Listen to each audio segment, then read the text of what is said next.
John, I got to be honest with you. I've actually never seen Deadly Friend. I've heard of it, but I've never seen it. I know about the one scene with the basketball. That's it. So, what the fuck are you talking about?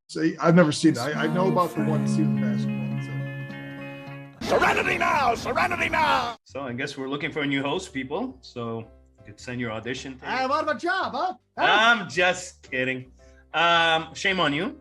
Yeah, I've seen Deadly Friend, man. Fuck, dude, that's a weird thing about life. It's like, what was at the video store, what worked, what didn't, what fucking was there. It just never came up. I don't even know if I recognize the cover, and that means it wasn't around. Really? Her face, the hand, the robot stuff in the hand. Yeah, man, it wasn't at family video, or at least not enough for me to see it. Well, Deadly Friend, for me, has a really special meaning because it was my first real movie crush, which was Christy Swanson. Oh, Buffy, yeah. Yeah, Buffy. You know her as Buffy. Well, I'm older. I'm old. I mean, I'm younger, man. Yeah, that's how it goes. Well, it's funny because man. it goes back to what I was saying before. After Elm Street, that movie kind of haunted Wes Craven, and everybody wanted him to redo Elm Street. With Deadly Friend, if memory serves me right, he was inspired by Carpenter's success with Starman, an E.T. love story. And Deadly Friend, which is inspired, what was her name? Diane Histel, an adaptation of her book Friends, which I read, which is a fantastic book, by the way, guys. It is pretty much the Frankenstein monster, but, with layered characters. It was supposed to be a PG movie. The guy, Bruce Joel Rubin, wrote the screenplay. He's the guy that wrote Ghost and Jacob's Ladder. And Warner Brothers took the movie on, and let's go.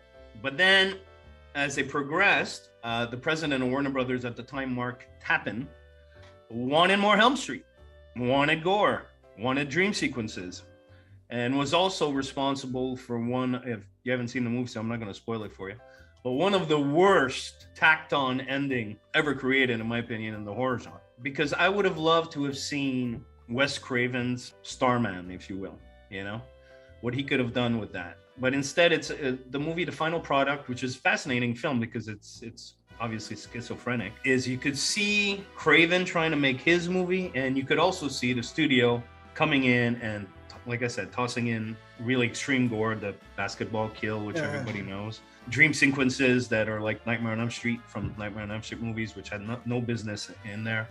But for me, there's a nostalgia factor.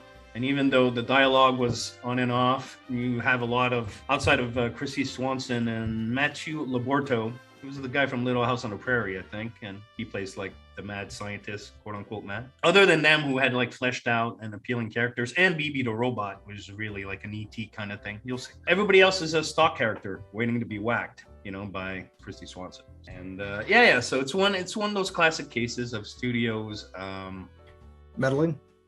Yeah.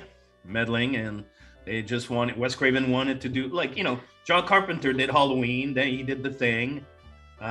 He was somehow able to always do a different type of horror movie. But with Wes Craven, after Nightmare on Elm Street, it seemed everybody wanted him to do Elm Street, even if he wasn't doing Elm Street. Clearly, he's done so many interesting movies, but he'll always be Freddy Krueger. That's all people want. Yeah. Well, at least, he created an icon. Yeah. Like Dracula, like Frankenstein, like the Wolfman, he created an icon. That's something to be really proud of. If I just achieve that in my lifetime, I'm good to go. All right, send me to the grave, done. But for me, it's a movie that means something to me. I grew up with it, nostalgia, and read the book.